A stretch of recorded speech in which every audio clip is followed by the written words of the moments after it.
All right, you all.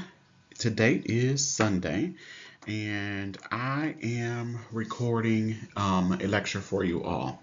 I will explain it in class tomorrow um, of why I'm recording this lecture, and I'm going to record for the remainder of the material for multiple sclerosis and Parkinson's disease, so that tomorrow's class we will pick up with week 2 as scheduled with our cancer.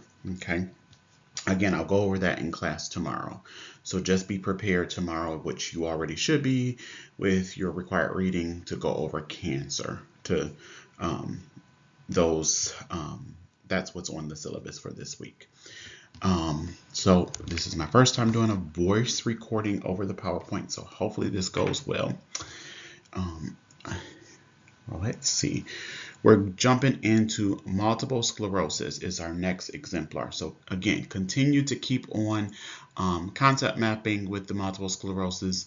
Again, there will be time for like tutoring, where if you have blanks with your concept maps and you need to fill in those blanks, again, if you have questions with anything, you can have tutoring is offered for you in person on Monday, and then also starting this week on Thursday.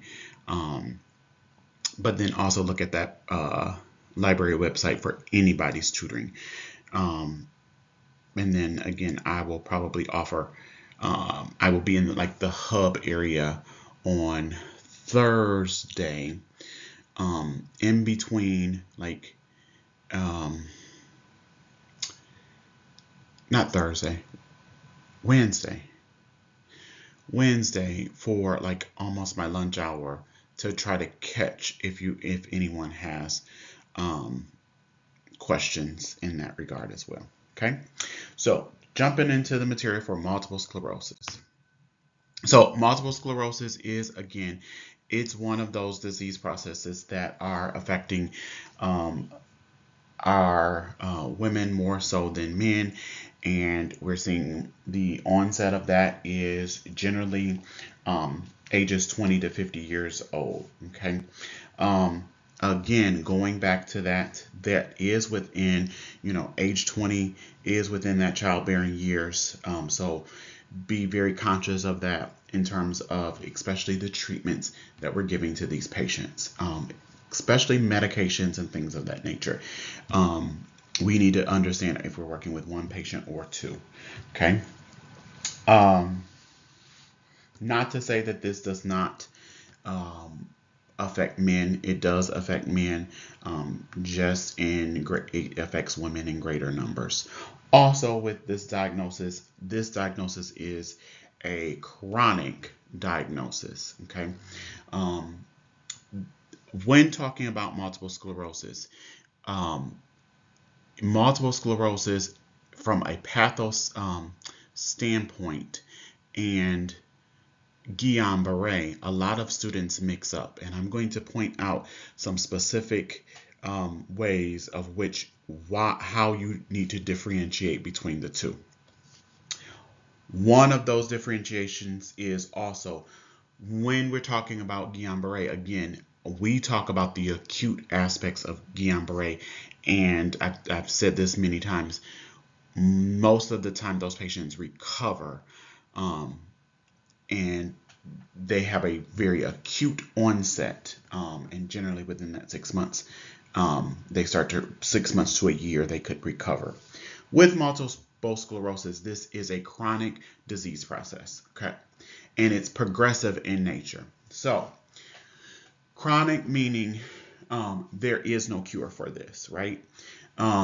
Progressive meaning it's going to progressively, as time goes on, it's going to get worse until the demise of a person. Okay, so we usually, in terms of treatment for these types of patients, we generally look at palliative type treatment. And what do I mean by palliative type treatment? I mean symptom management. We manage this person's symptom. I'm not putting a time frame on when this person is going to die. I'm essentially looking at the symptoms that this patient has, and I'm managing those symptoms for purposes of quality of life and those things. Okay.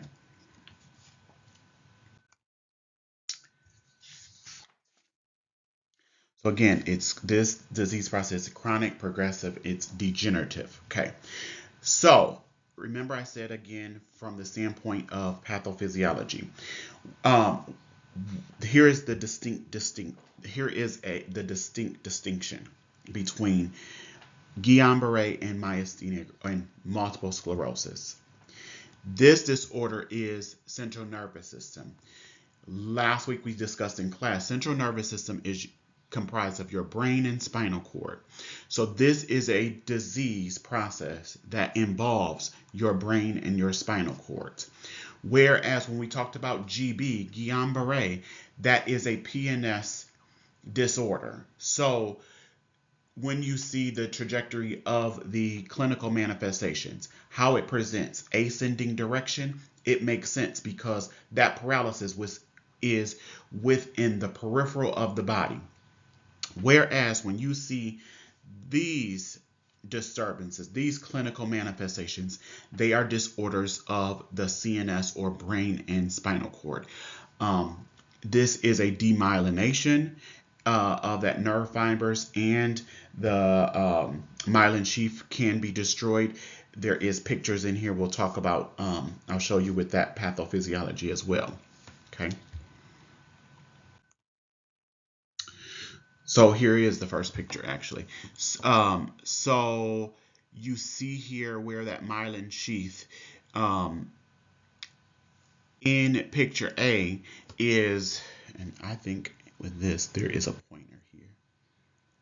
Here's my laser pointer. So here, this picture is essentially a normal function of a nerve neuron, right? And it's giving you all of the aspects of that. In looking at that myelin sheath, though, going to be, this is showing you progressive in nature of how this is working, the breakdown of how that is happening, where it's goes to the point where you see up until D, where there's complete breakdown and complete loss in that myelin sheath. That myelin sheath is totally destroyed. Okay. Sometimes in some place within this breakdown, patient gets gliasis. Gliasis just means scarring. Okay. When you think of scarring on tissue, think about like even like a scar from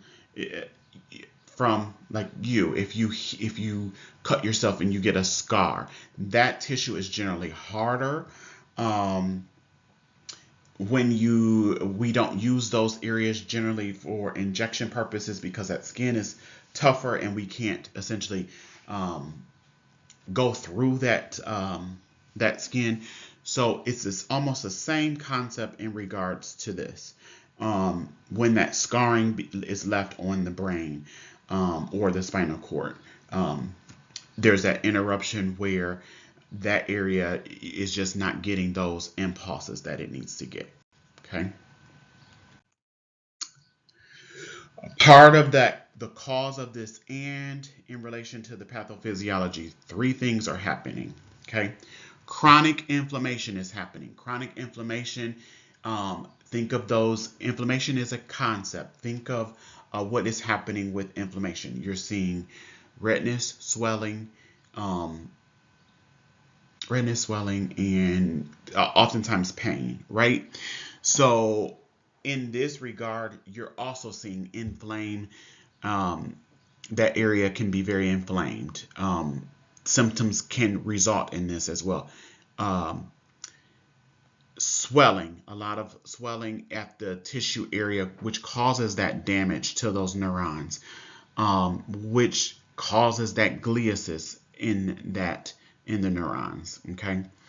And then demyelination, where this nerve ending is just being totally destroyed. Okay. And then gliosis, which is the scarring on the brain. And in terms of that scarring that's on the brain, you see it usually upon imaging um, in the form of, is this a, sometimes it can be looked at as like a mass or um, some type of spot that's within that CNS. It is usually visible on via some type of radiology, whether it be CT or MRI. Okay. All right. Causes. So the complete cause behind it is not fully understood, not fully known. Again, a lot of when we're talking about autoimmune disease processes, they're not clearly understood, right? We do understand that going back to like those four S's, there are certain things that trigger. A person that already has an autoimmune disease process is more amped to having or more likely to develop another type of autoimmune disease process. Okay. We know that there's also triggers that can trigger these auto disease processes out in the body. Infection being one, smoking, we've talked about, it does horrible things to your body. Physical stress, again, in terms of stress, I need you to think of all aspects of stress. Okay. Pregnancy is a stressor on the body. Poor state of health. In terms of poor state of health, think about a person who has multiple comorbidities. They're juggling heart failure, they're juggling diabetes, kidney disease. Those things run hand in hand. That is essentially a poor state of health. Overall, look at how this is impacting all of this person's organs. Okay. And then also there are also genetic components. So keep that in mind in terms of when we talk about diagnostics and when we talk about that history and physical, because there are those genetic components of it. Okay. And you need to capture that within that history. Again, you've seen this slide before with MG, but those triggers to this. Okay. We want to essentially avoid stress. Obviously, we want to educate anyone who smokes on smoking cessation, um, keeping down infection at all costs. This is highlighted even further because many of these patients, especially in a disease process, back to the pathophysiology where it says chronic inflammation, many of these patients are treated with medications that lower that immune response. So if we lower that immune response, this person is even more susceptible to infection. That infection is enough to trigger this disease process to come out. Okay. So it's important to watch them closely and educate on what they need to do to prevent infection. Okay. Because again, sepsis is one thing. Sepsis is the extreme end of it. It starts off as an infection and it snowballs into this huge issue of sepsis. Okay, and sepsis is very difficult to treat. Sun, again, you need a happy medium place within comfort of temperature regulation. Okay, we don't want extreme cold, we don't want extreme hot. Okay, trauma, and I'm glad we added to the slide. Again, live viruses within immunizations. So even going into GB, when we covered that with GB, it's live viruses. It's not all vaccines. Okay, childbirth as well, because childbirth is it's a stressor on the body.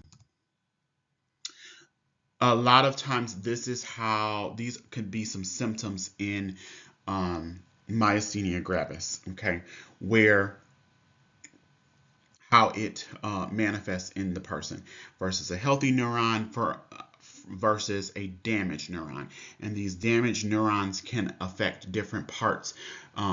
Remember, these neurons are within your brain, okay, brain and spinal cord.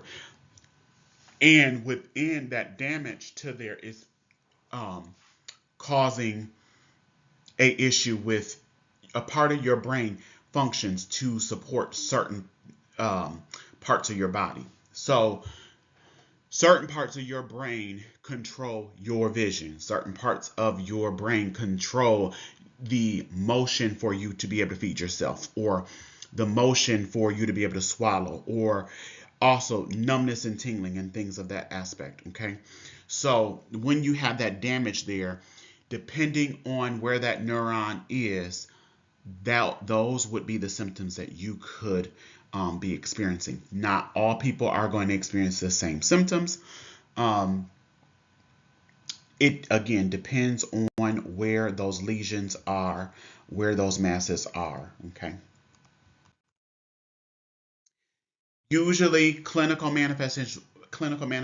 One of the first symptoms that you will see in MS is blurred vision or double vision. Okay, diplopia. We've talked about diplopia before with MG, and then also what's very, very unique about MS is they have color distortment, or where they get color blind. Okay, where they confuse reds and greens early on, and then sometimes later on. Important to remember reds and greens, but sometimes later on, um, blues and yellows as well. It honestly, it just becomes that the person becomes colorblind. Sometimes this is also unilateral. What do I mean by unilateral? Happening in one eye or the other. Sometimes this also does not always equate to, when these are the first symptoms that you get, you don't always equate them to a health issue. Sometimes you equate these to, oh, I'm having a visual change issue. And you oftentimes, a person goes to eye doctors to say, my vision is changing. Okay. Sometimes that is, in a sense, it can be an explanation to delays in treatment, and because you're not thinking that this is a medical concern, and the eye doctor is essentially just treating you for, double vision. They're giving you eye drops for that, or trying to treat, color blindness, essentially, when actually you have a progressive disorder like MS. Okay. MS. These are all of the aspects of how MS manifests inside of the body. And I hope you can see the last part, that reproductive slide. And I'm not blocking it because I see that I'm in the slide. But this picture is very, very important. This is from your book. It's figure 63.4, page 1557. So when you think of this, again, think back and always work head to toe, but also think of this as how this is related to the central nervous system, because again, this disease process is CNS in nature. A part of the pathophysiology is CNS.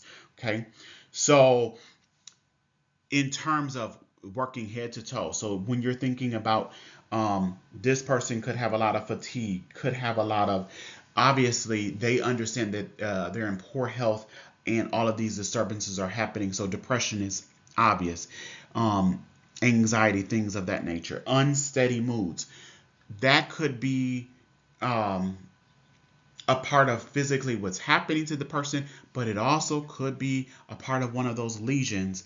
Your mood and your affect is controlled by portions of your brain, as far as endorphins and things of that nature. Okay. And then looking at vision, where nystagmus, nearsighted, farsightedness, double vision, or again, blurred vision, all the way to blindness within one particular eye or the other. Okay. You all know I've shared with you that I love The Young and the Restless, and oftentimes that's why we go to lunch for clinical at 12:30. So, Nikki Newman um, has MS, and I was going to actually create a case study around Nikki Newman because her symptoms started out as visual changes. So she started getting a sharp headache, and then she started getting blurred vision. Okay, and then upon imaging, they found that she had a lesion or a mass that was on the brain. Okay, much of what happens there is sometimes this lesion is, they have to look at the size of the lesion as far as evacuation if they can take this lesion out. Okay, because you sometimes can take the lesion out without disturbing things. Sometimes it starts to get connected to other areas, and you're endorsing all of these other have the potential to endorse all of these other parts or functions of the brain, which can function and disturb other areas. So in terms of speech, in terms of swallowing and things of that nature. Okay. So again, make sure you pay special attention to how these clinical symptoms, clinical manifestations relate, and they relate specifically to CNS. Okay. I want to talk about spastic bladder real quick. Spastic bladder. So oftentimes these patients will have a Foley catheter, right? Because they have that spastic bladder where they cannot. They don't have the sense that their bladder is full and they need to release their bladder, which poses, having a Foley poses a huge risk of infection. Okay. Oftentimes, they recommend that a person straight caths themselves if they're not going to the bathroom. That has to be if the person is cognitively intact. Okay, so that poses less of a risk by teaching to correctly straight cath yourself versus having an indwelling Foley. As the disease progresses, you might see that this person is going to have a indwelling Foley catheter. Okay, but there is a difference between the two, and again, you are trying to mitigate those risks of infection because that type of infection could become systemic. That could cost this person's life very quickly. Okay, so that's important. Okay, in that sense, that's the type of thinking that you need to be thinking about in regards to questions of what we're going to ask of you in testing format. This is a repeat slide, but okay. Clinical manifestations, you can walk through all of the clinical manifestations of what you're going to see. But again, when you're walking through those clinical manifestations, make sure that you associate those to how this is manifesting in terms of the CNS, the brain and spinal cord.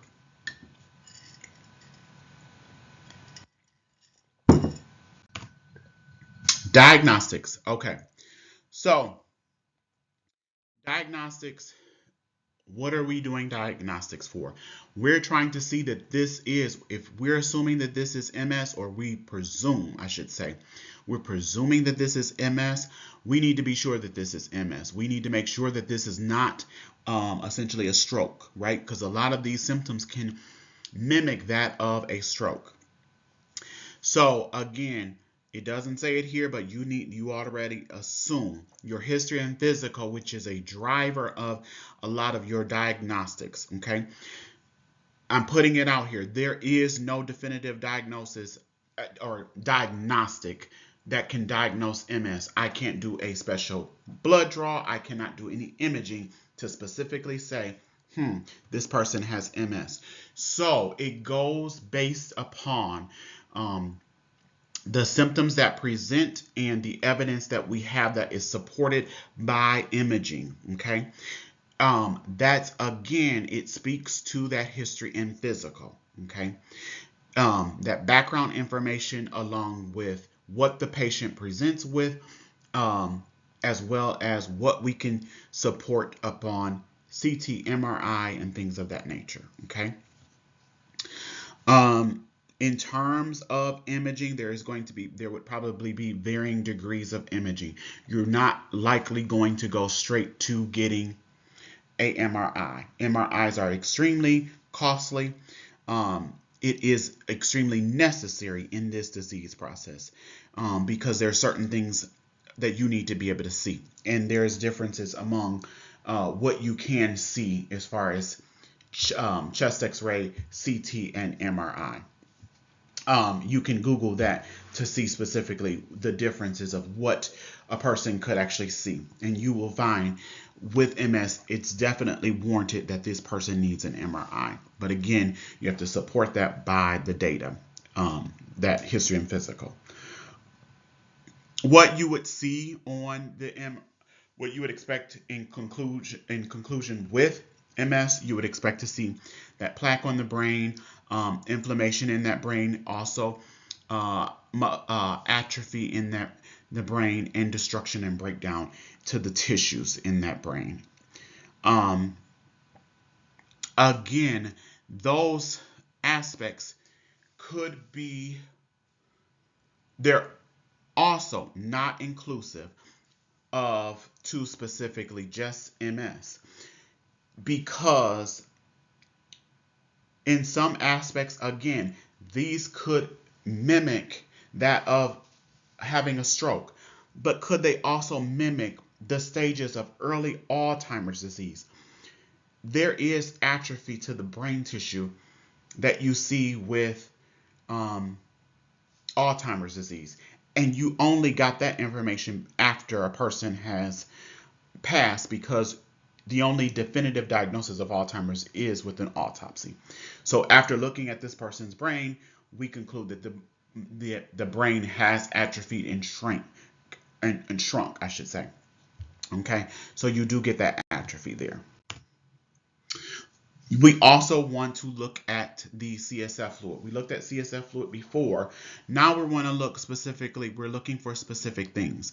We're looking for alloclobal banding. Your book has a slide that shows you that alloclobal banding that is pretty unique to MS. But also you would expect where that immunoglobulin globulin G is also increased in these patients as well. Okay.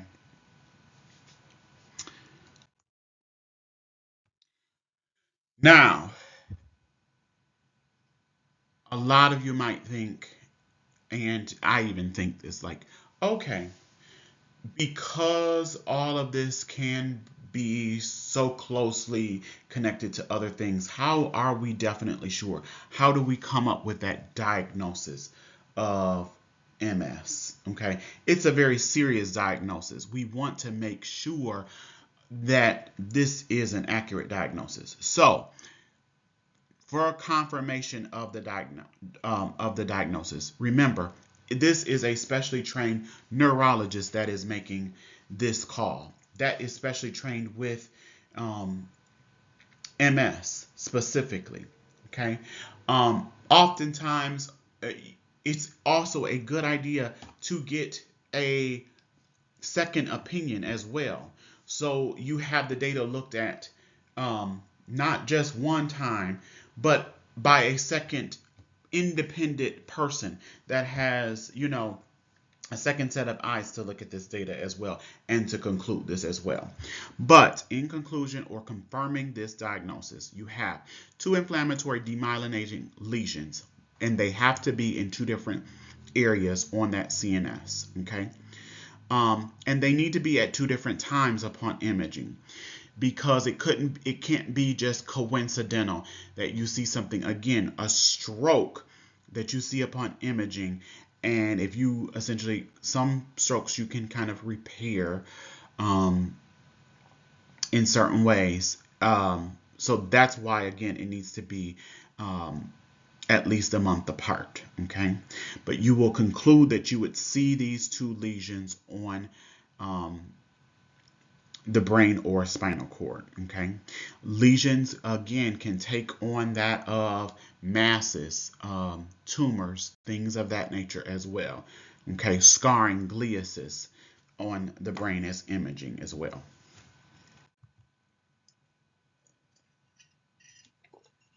I'll let you read that. As far as treatment for MS, again, treatment for MS is going to be, this is a chronic disease process. There is no cure for it. So again, we have to treat the symptoms.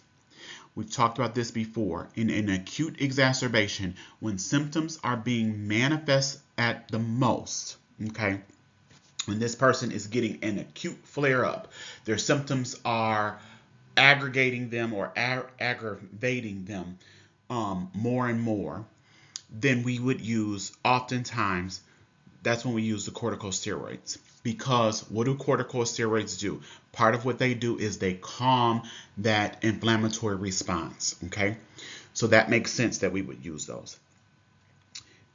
Plasmapheresis, okay? We've talked about that before in the IVIG. So much to do with these disease processes, we think that the body is attacking itself. If we give this person healthy IVIG, immunoglobulin G, maybe this person, not that they would be cured, but their body will stop essentially making this acute attack on itself, okay?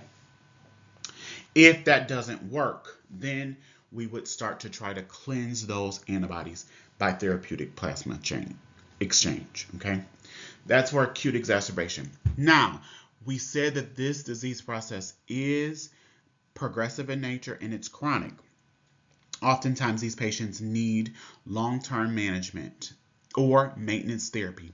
They need something to keep, essentially, to keep their symptoms from them going into exacerbations. It won't 100% put them into, keep their symptoms at bay, but essentially it's to try, okay?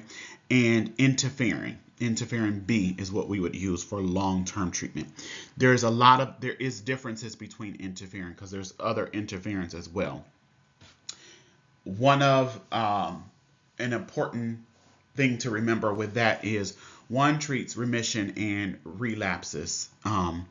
One is essentially meant to trigger a person from having those acute exacerbations, okay? These are usually sub-Q to IM injections. Oftentimes, because they are essentially trying to calm or essentially suppress that immune response, because that's where this disease process is really happening, you do see some type of, flu-like symptoms, things of that nature. Those things need to make sure that you follow those very closely, because in the long run, we know that, infection is something that needs to be treated right away if this is in fact a true infection, because this could lead to sepsis for this type of patient who has a compromised immune system. Education surrounding rotating of those sites. It's very similar to that of diabetes, so that these patients don't develop that scar tissue, so that they are getting, in fact, the medication itself. As far as that interprofessional care, when you're doing also in terms of symptom management, these patients could be getting all other types of medication therapy. So think about muscle relaxers. A lot of these patients are very stiff. Think about education that needs to be given to a person who gets muscle relaxers. How do they relate to the nursing teaching? Sometimes these muscle relaxers cause a person to be very drowsy. So when to actually take a muscle relaxer, safety things of you wouldn't be driving a car with taking a muscle relaxer. If you can, you would want to take it more so later in the evening as you're trying to unwind. You wouldn't want to take it first thing in the morning, and things of that nature. CNS stimulants, because these patients are fatigued, a lot of times they do require CNS stimulants. If they require stimulants, again, the opposite to those muscle relaxers, you want to make sure that you're taking those in the morning because you want to be able to get a good night's sleep. Sleep is very important in regards to recovery and also keeping from triggers. If you don't get enough sleep, that can essentially be a trigger as well. Okay. Anticholinergic medications for specifically that bowel and bladder issues, those issues like frequency, hesitancy, things of that nature. Those can mimic that of a urinary tract infection, and you cannot constantly treat a person for urinary tract infections. Otherwise, they develop super infections, okay? And then they're resistant to antibiotics. So again, we have to treat their symptoms, okay? Tricyclic depressant and anti-seizure drugs. So yeah, this person can have depression, and we could be treating this person with tricyclic therapy for depression. But also with tricyclic antidepressants and anti-seizure medications, they have a off-label purpose in regards to chronic pain. Okay, your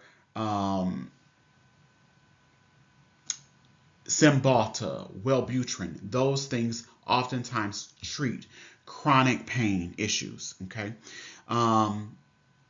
And also like your selective potassium channel blockers as well.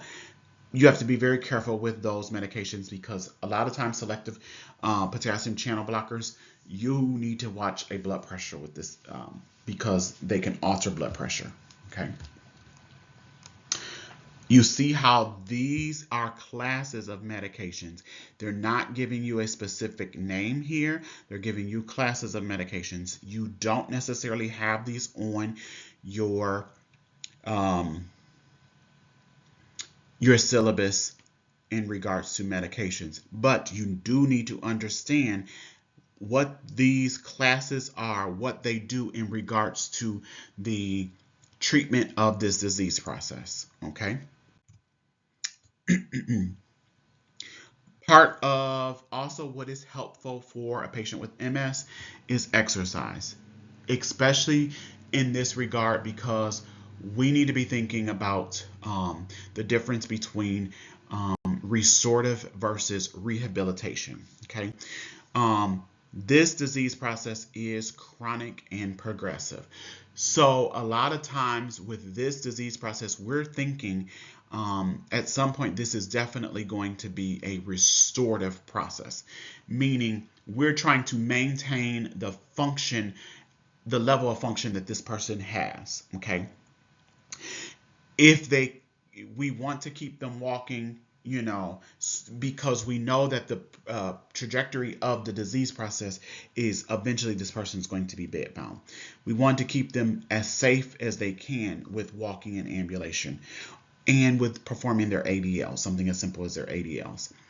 Rehab potential is restoring, okay? And it is important to know the difference. Restoring a person back. They usually have had an acute episode where they've lost function and now we're trying to restore that function back, okay? These are all of the questions, subjective data again, that you could be asking of your patient with MS, okay? In that history and physical aspect. All of this is very important in that regard because it collects that data, okay? And then you see the same thing. Well, there should have been I hope you have in your slides a objective for the objective portion.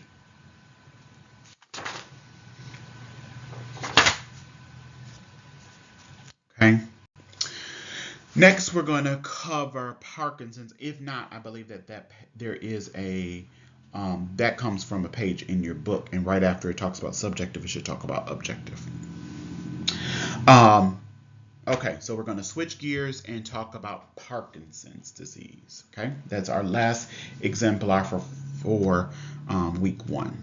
Okay.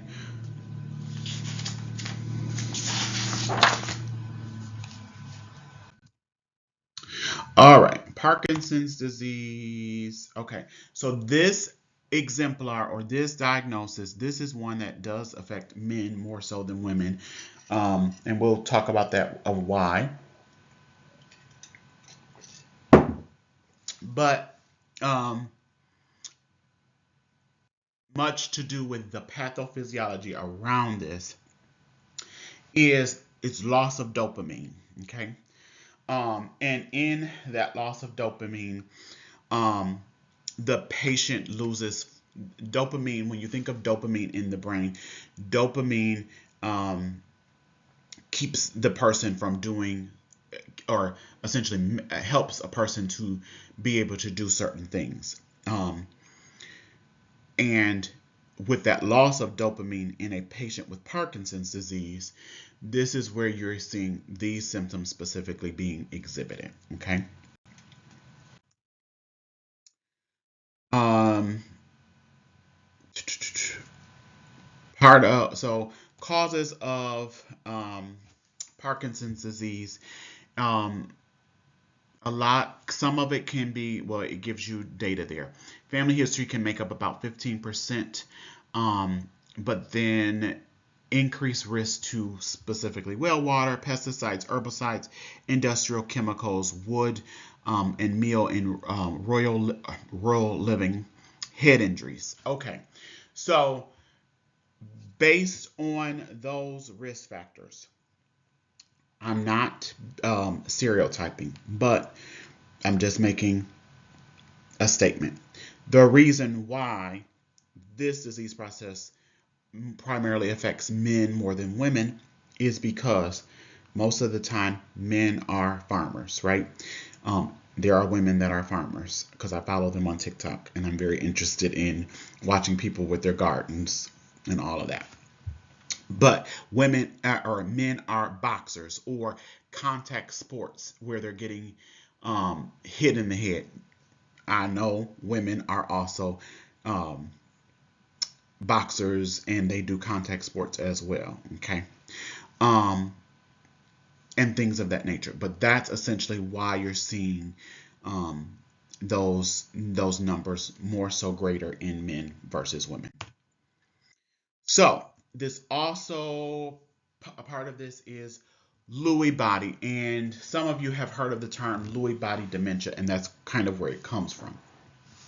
So that Lewy bodies are essential clumps of protein.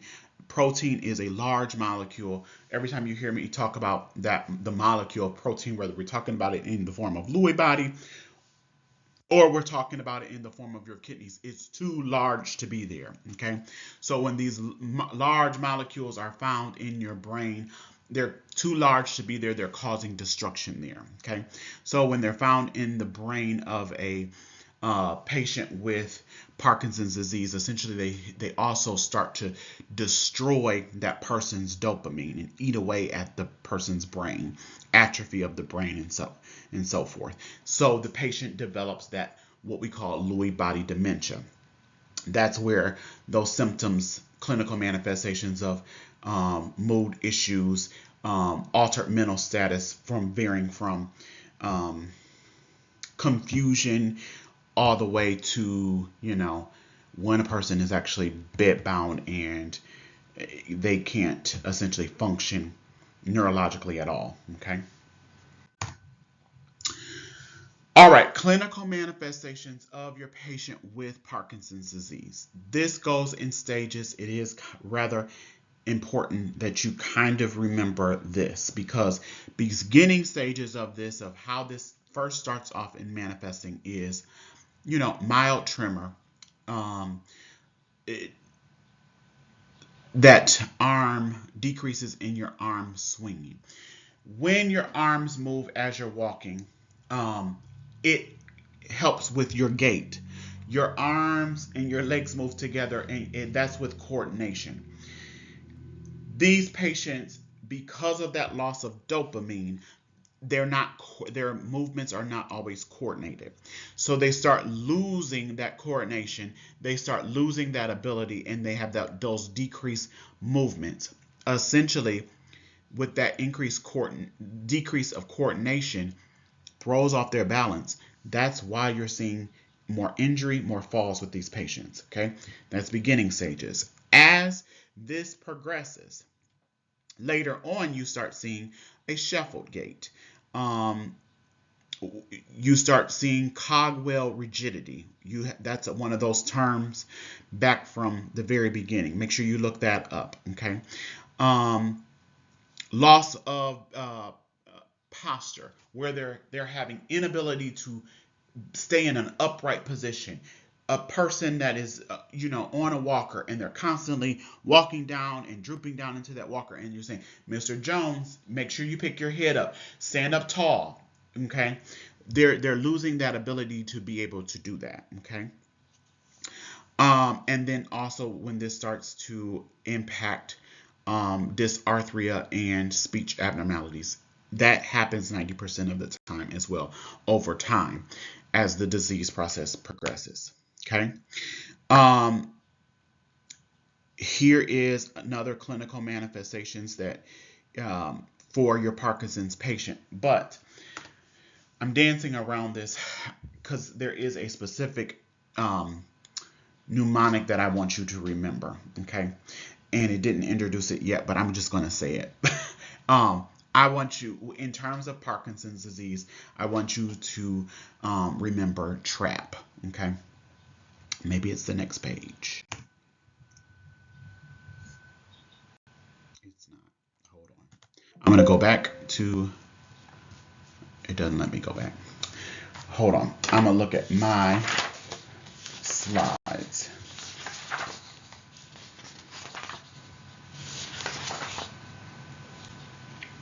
It talks about it with diagnostics, so we'll come to it. So this is just kind of a repeated slide. You can look at this on your own.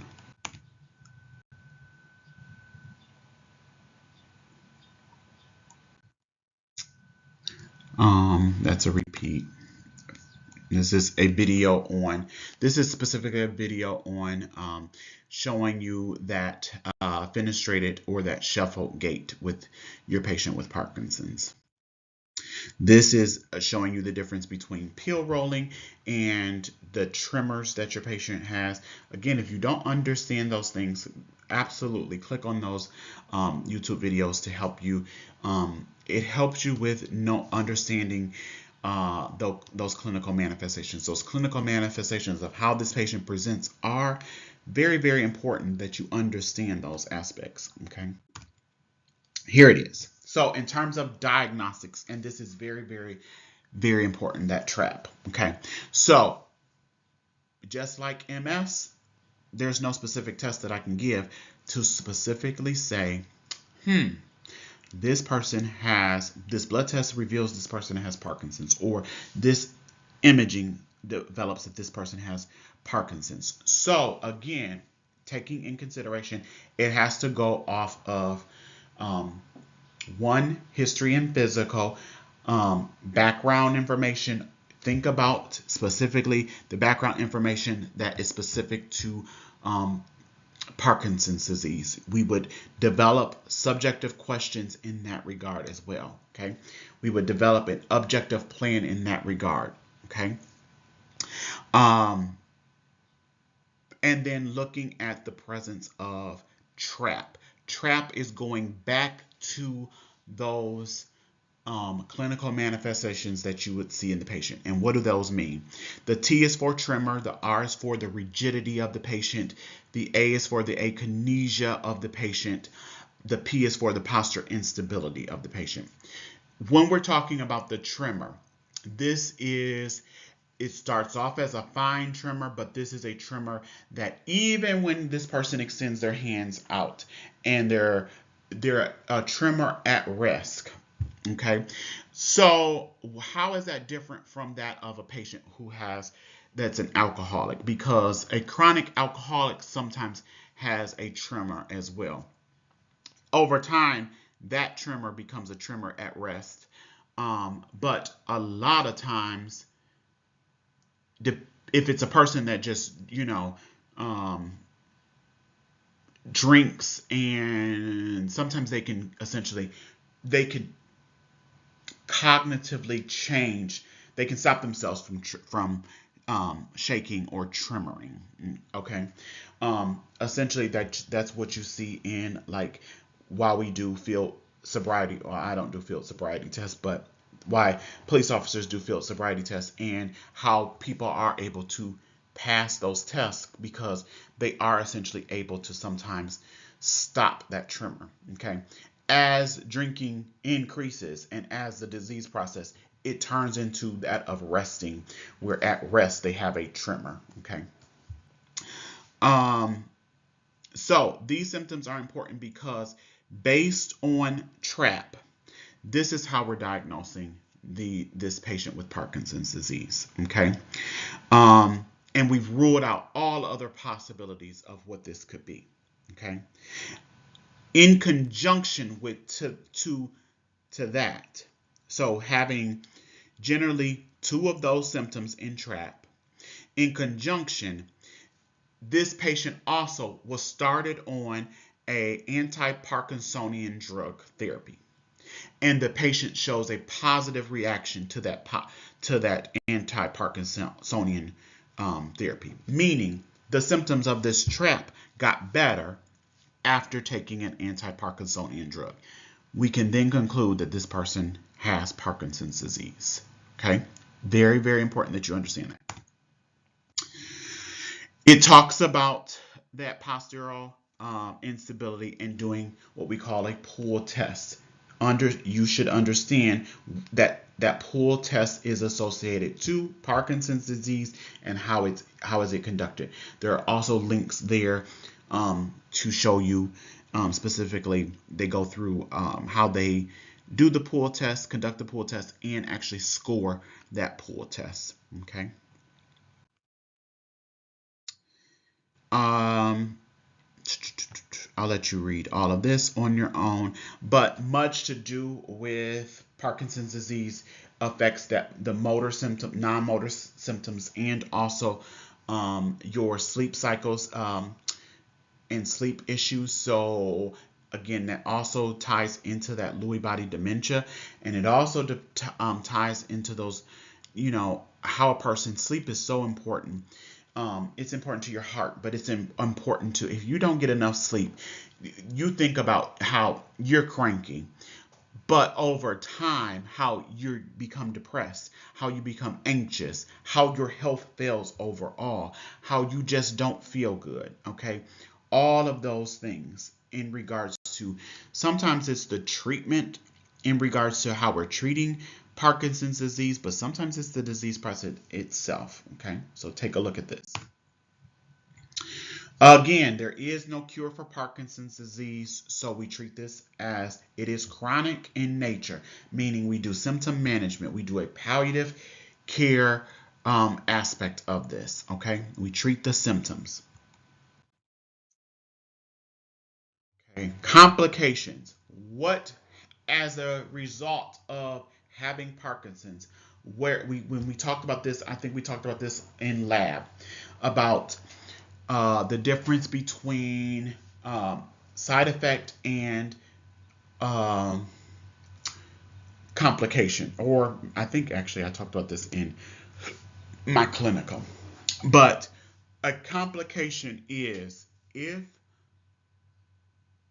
this disease process is essentially what could happen as this disease process gets worse, or this is chronic and progressive, so as it gets worse.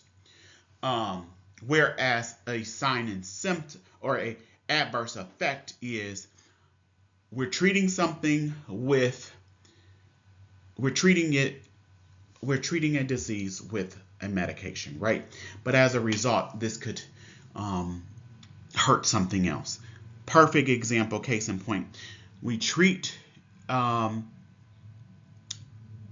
you take Motrin for aches and pains. Okay, my shoulder hurt. I had a Tdap injection on Friday. My shoulder hurts so bad. I've been taking Motrin. I'm very careful with Motrin because I also know that an adverse effect of Motrin is it can cause a GI bleed. Okay, also it could destroy your kidneys over time as well. So I'm very careful of it. But essentially, you get my point of the difference between a complication, what it leads to, versus an adverse effect. Okay. But as a result, with Parkinson's disease, dysphagia. Think about dysphagia. If this person develops dysphagia, and so dysphagia is difficulty swallowing, we shouldn't be putting anything down this person's mouth at this point. They have a risk for aspiration. If they're aspirating the contents in there, that's going to lead to an infectious process. Okay. Well, we have to treat the disease. This person has to get nourishment in order to survive.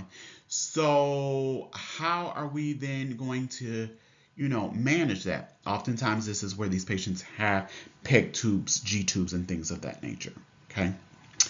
And we have to constantly, in that regard, not just knowing the go-to treatment for that, we have to constantly assess and think of that as this is a complication. Could this person be going in that direction? Okay, we need to mitigate those things before they happen, that risk before things happen as well. General debilitation. Patient could develop pneumonia. We talked about going back to the concept of mobility. Because this person has Parkinson's disease, they are less mobile. Okay, so we talked about that at the top, where when you're less mobile, fluid sits in your lungs, stays in your lungs, you have the potential for pneumonia.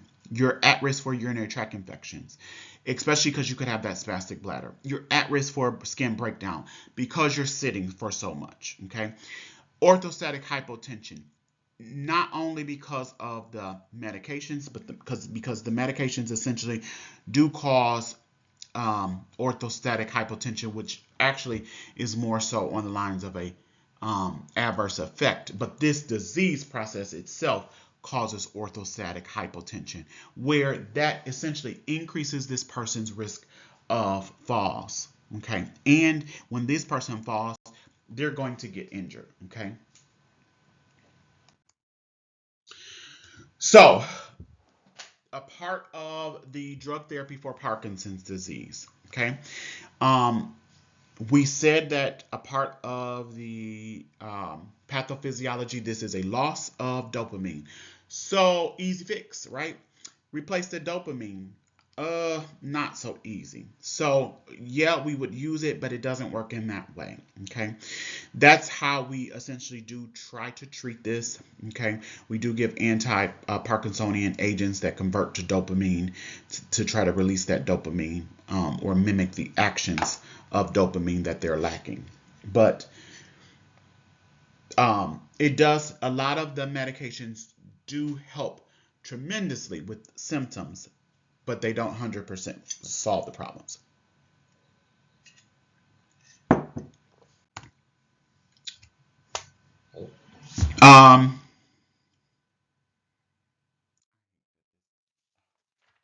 Hold on, bear with me 1 second, because as you can see, I don't use the notes. I go off the top of my head. I've been teaching this for so long, but I do want to check one thing. When are they going to mention?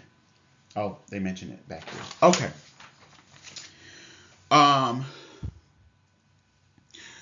Drug dose are carefully adjusted. So when using an anti-Parkinsonian drug, this is obviously done under the direction of a neurologist, right? And this person is closely monitored. They're not introducing a bunch of medications at this person at the same time, because they need to see how this one medication is going to react. Okay, and in that as well, one medication can throw off another medication or cause a side effect, an unwanted side effect that's counterproductive to another side effect that you're trying to, or another symptom, I should say, that you're trying to essentially control. Okay, so you have to be careful in that regard as well. Um, you also see drug therapies, dopamine antagonists that work against dopamine. Okay, listed here. Okay, this is where I'm getting to. Okay, this is the primary treatment for Parkinson's disease. It took 10 hours before we got here, but carbidopa, levodopa, or Sinemet. This is what those of you who pass meds, this is what you're giving to your Parkinson's patients. Okay, so with carbidopa, levodopa, it always. So you know how they're prescribed like 7 in the morning, 11 a.m., 3 p.m., and 7 p.m. again. They need to be given at those times. You don't have that 30-minute, that hour time frame to be giving these medications. You have to give those medications on time to these patients, because in real time, will you see an increase in their symptoms returning? That patient starts to essentially freeze up. Okay, think about that. If you are giving a Parkinson's medication at 7 o'clock in the morning and this person is going to go to breakfast, if you don't give that medication at 7 in the morning, and the patient, say you get, if you're off with giving that medication, and now this patient starts having symptoms where now they're not swallowing correctly as a result, and they're aspirating because of not giving the treatment as it's prescribed. It's so important that you give the medication as prescribed. Okay, talking about levodopa specifically for a little bit. Levodopa can cross the blood brain barrier. Okay, whereas carbidopa doesn't. Right? It's the precursor to dopamine, and it converts to dopamine in that basal ganglia. Okay, now over time, because of this, levodopa can sometimes be, um, your body can get resistant to it, where it's essentially like, it stops working on the patient essentially. So the Parkinson's patient just seems like they're getting worse and worse and worse. Under neurologist care, they can be taken off of that carbidopa levodopa for a short period of time, and then they're at that time they're put on something else to manage their symptoms, and then they go back on carbidopa levodopa, and essentially it seems to turn the switch and it starts working again. Okay, that tolerance seems to reset. Okay, with these medications you have to look at those side effects of this: nausea, vomiting, and lightheadedness. Orthostatic hypotension are classic symptoms of these medications. Okay, the reason why we're taking these medications is for the symptoms. Essentially, a lot of these symptoms are safety reasons, so it makes sense that you have to obviously watch very closely for these symptoms, because these symptoms or side effects can do the same thing that you're trying to treat. This talks about that process of what I just said. It may stop working on you. Um,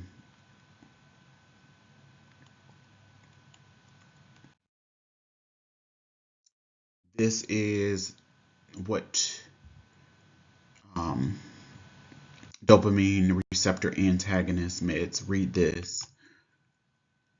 Okay.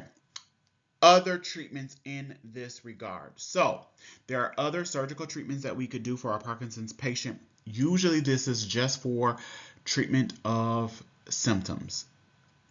We can do like deep brain stimulators that look like a pacemaker, but they're in the brain. They essentially pace the brain. We can do ablations to that part of the brain. So similar to that of a cardiac patient, where there's an irritable focus in the heart, there's that irritable focus within the brain that causes this tremor. We can try to ablate that area. And then transplants, which just know that there's transplants out there. It's a controversial topic. There is a slide on it, but I don't talk about it. But again, these treat the symptoms. So specifically, patient who has tremors, we can develop that deep brain stimulator to help treat those symptoms of tremor, or the ablation. You can ablate that irritable area in the brain. Okay. This gives you information on that deep brain stimulator. And then this goes in for that ultrasound for that ablation. Now, transplant, the reason why I say this is controversial, it's transplanting them from fetus tissue. I'm rushing right over that. Okay. Okay. Nutrition. Let's talk about food for a minute. In regards to Parkinson's disease. Now, this is rather important for a couple of different reasons. One, we do need a healthy diet for this person because of the disease process itself. But we also need a important specific diet for this person for the treatment, specifically levodopa. You don't want a lot of protein with levodopa because it will destroy the levodopa. So you have to understand the diet that you would give for this patient. Okay, you do want to give adequate fiber in the diet because obviously this is a decrease in mobility, and we don't want a person who has Parkinson's disease to be constipated, and also the treatment of it further causes constipation. Okay. But emphasis on that protein. Okay. With levodopa specifically, that levodopa will stop working because of that protein. So a high protein diet is always, always, always contraindicated with levodopa. Okay.